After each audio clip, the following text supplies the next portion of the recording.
Tra pochi minuti inizierà la prima seduta dei consigli regionali di questo mandato. Prima di iniziare ci tenevo a ringraziare le tantissime persone che hanno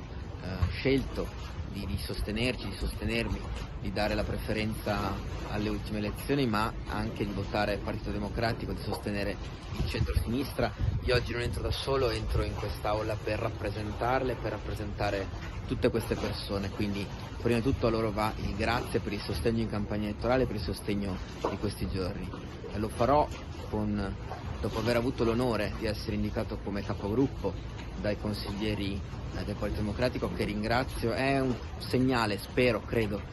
della voglia di rilanciare l'azione politica e l'attività del PD e del centro-sinistra in questa regione, del tentativo di iniziare a costruire un percorso che ci porti alle prossime elezioni regionali con un'alternativa competitiva e che sia in grado di giocarsela fino in fondo per il governo di questo territorio. Partiremo ovviamente dai temi della sanità, dell'ambiente, della mobilità, di quelli che abbiamo costruito e discusso in questa campagna elettorale per costruire questa alternativa e anche per raccontare che cosa la maggioranza guidata da Zaia non ha fatto in questi anni e per fare un'opposizione sensata sui temi, costruttiva ovviamente,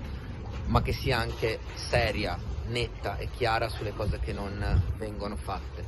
Abbiamo visto soltanto in questi giorni, chiudo con questo riferimento, questa cosa incredibile, cioè il fatto che in Veneto non sono neanche stati caricati i dati dell'app Immuni, e invece la politica, se chiede ai cittadini di responsabilità, deve anche avere responsabilità, per cui l'idea che i cittadini siano stati sostanzialmente presi in giro per cui abbiano scaricato l'app,